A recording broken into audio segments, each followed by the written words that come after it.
So I watched Deadpool and Wolverine last night, and I wanted to give my little thoughts on it. So I think most people have kind of, seen it. It's obviously just on opening weekend gotten, I think, 400 million dollars already in the box office, and it's probably one of those films I feel like it's a pretty safe bet it's gonna hit 1 billion.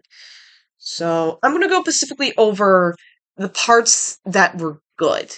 I would say the biggest good parts is the fact that the dynamic between um Wolverine, Deadpool, Hugh Jackman, Ryan Reynolds, that one is pretty well. I got the sense that both those actors, they really did put time and care. Some people say like, oh, Hugh, he was probably embarrassed, he's forced to. I never got the sense. He had much fun, both the characters could just play well off each other, Deadpool kind of just being the typical um goofball that he is, and Wolverine being gruff, kind of like the typical gruff loner he's always been, just in this case being forced to be friends. At most he like has a bit more swearing than usual.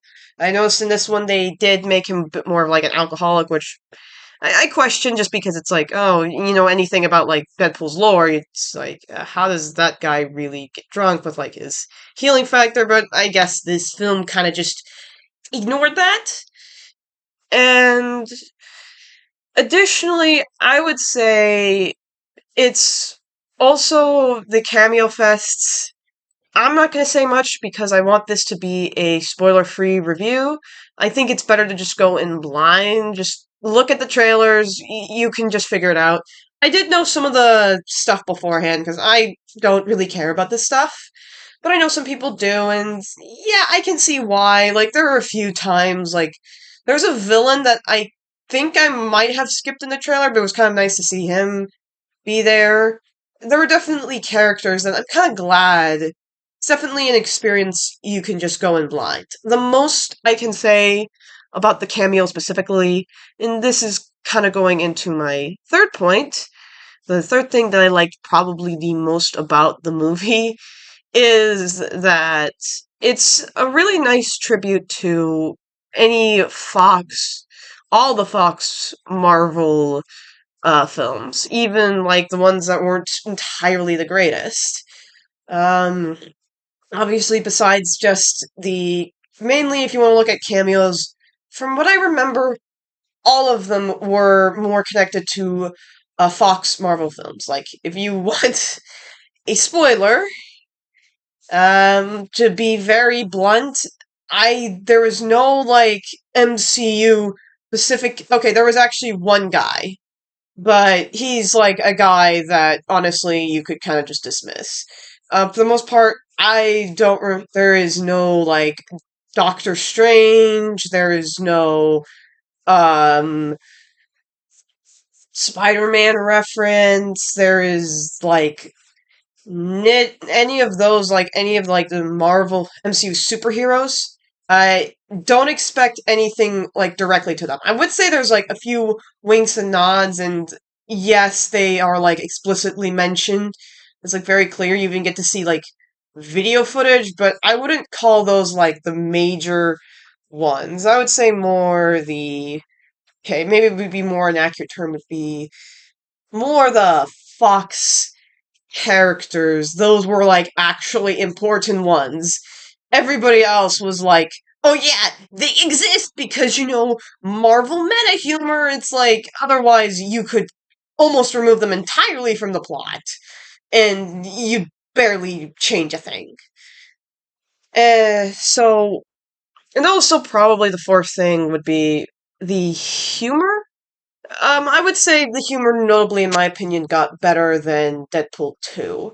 Because initially, I honestly felt like Deadpool 2 was like, it got kind of boring in between. I would say with this one, at least for the humor, it stayed for the most part really consistent.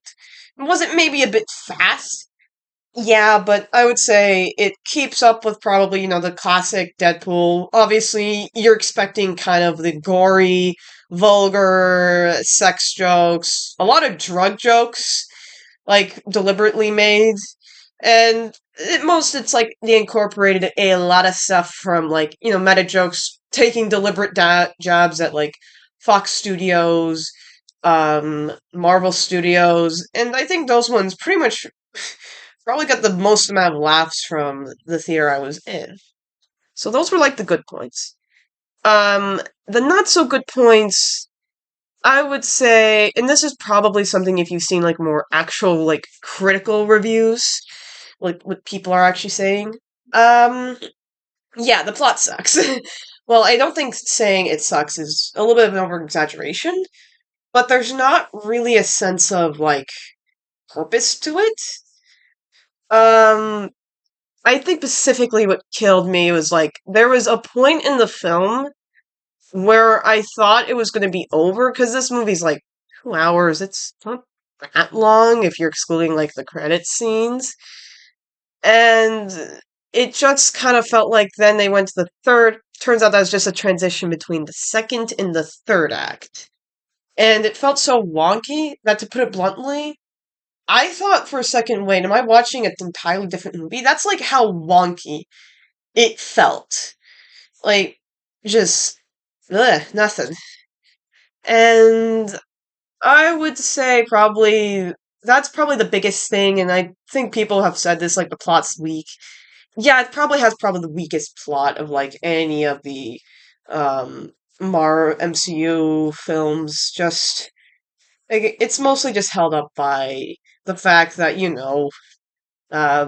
Ryan Reynolds and Hugh Jackman are just so funny together, and obviously like these cameos, and this beautiful tribute. Outside of that, it's like, and probably the second one, although I don't see too many people talk about it, it might just be like a dead horse and like mostly Twitter that maybe Twitter beats around. Um, I would say the CGI is kind of eh. Like, not too gratuitously like other Marvel movies I've seen. And I could tell, like, there were a few practical effects which probably salvaged this movie. For a good chunk of it, it was kind of bland looking. It was kind of bland looking. Obviously, the color grade not the best, and I think it's in most Disney films. You can kind of tell exactly why that's the case. They're hiding the fact the CGI is not that great. A good example would be One Death. I'm not gonna say who, but and it's on an execution pretty good death. It's gory and stuff, and it's a nice way of saying it sets up the villain well. It's probably the goriest the MCU's ever gotten, so it's pretty nice on that standpoint. But dang, did it look so CGI wise super bad. So yeah, that's probably a really good example of how it just looked supernatural. But I would say overall, like, the VFX artists, give them credit, unlike other Marvel movies, they haven't been abused too badly. And I would say, so those are kind of like my main, both the main good and the bad. So my overall views on the movie, it's a movie that I do, in fact, love. I do like how it is that it pays pretty good tribute to any of all the Fox movies, and even the one like the biggest fear was, oh, it's going to disrespect Logan's legacy. It does have a very, very, very, very morbid joke on the topic of it, and I think if you've like heard the beginning, yeah, you know exactly what I'm talking about. But for the most part, they do a pretty good job of making sure, hey, it's Logan's legacy. We're not gonna touch that. That Logan is dead. He received like his piece. He's made his character development. And they kind of do tie it in a little bit, other elements too, but it's overall just uh that ship kind of with like the Fox Wolverine that is gone. And so I feel like that does a lot to help. And they have a little nice tribune that's kind of the post credit scene, more or less, to the whole Foxes. Just this nice little song. However, it is definitely the kind of popcorn movie experience, not an actual movie. I don't think if you treat it like just, you know, an experience rather than an actual movie, you're gonna get a lot out of it. If you treat it like a movie, it's gonna be kind of painful. And overall, I would say, yeah, I did like it. So another thing I want to mention is I want to give a shout out to my local theater, the Pigs Theater, located in downtown Albany. They were the people who, obviously, with a movie that is basically just an experience, they did a really good job of conveying that experience. I love the amount of merchants, even like the little trinkets they had, the popcorn bucket they had there. It's really a good theater overall. That it's obviously like a local one, so it's much smaller than your typical ones. They have just a single movie playing each year, but overall, I would say it's a very, very good theater experience. I more or less go there exclusively. Pretty good food, obvious, and even like notably, you can actually, if you go to the bathroom, they have like a little speaker there. Um, and that way you can still kind of hear at least the movie, while obviously you need to take your dump from probably all the food you ate. But and still it gives kind of like a little thing of if you notice it, you can actually at least somewhat keep up with the movie. You're probably not going to entirely understand the whole thing, but it's definitely a nice little feature that I do appreciate them putting in. So just big shout out to them. I'll be linking their website down below. In addition, there's actually another project I want to give a shout out for. And this one's a little bit more off topic, but I think it's important to just highlight. The Borgen Project. It's a non-profit organization that is focused on fighting against global poverty and and obviously giving much all the resources that is needed basically across the world. Big one is lobbying Congress to pass important bills that do help combat against global poverty. An example would be the Mines Act. That one is specifically focused on mental health, which I hold very near and dear to my heart. And one of the big surprising statistics I learned was that 75% of people who are living with some sort of mental health condition or substance abuse, they live in low to medium income countries. And obviously, in those ones, it's very hard to get the resources they need. So often they are basically suffering from put bluntly, a disease that they have no resources to treat.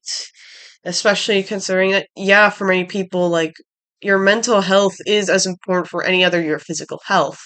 Your brain is as much of a viable and vulnerable organ as literally anywhere else in your body. So it's like you gotta treat mental health as important. And obviously, big part of one of the big things we've seen after COVID-19 was a spike in mental health conditions and substance abuse because of the prolonged amount of isolation. So the Borgen Project is lobbying for the Mines Act to be passed by senators.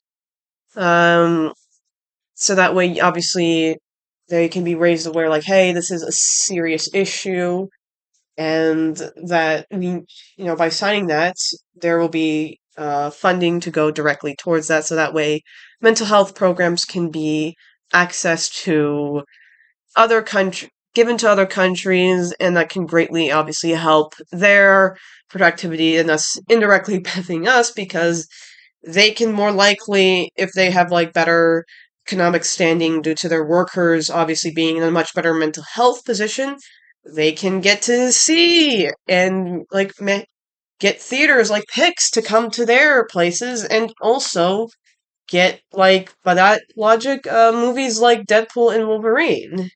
So I recommend that will also be down in the link, and arguably that one is a link that I would say is probably, I really hope that everyone who's watching this does at least look over the Mines Act and understand kind of like the full implications of it. So thank you for watching this video. It's basically my first long-term video, as you can tell. And I hope to further discuss topics about essentially anything, whether it be obviously movies or the Borgen project, or, local communities nearby. Thank you.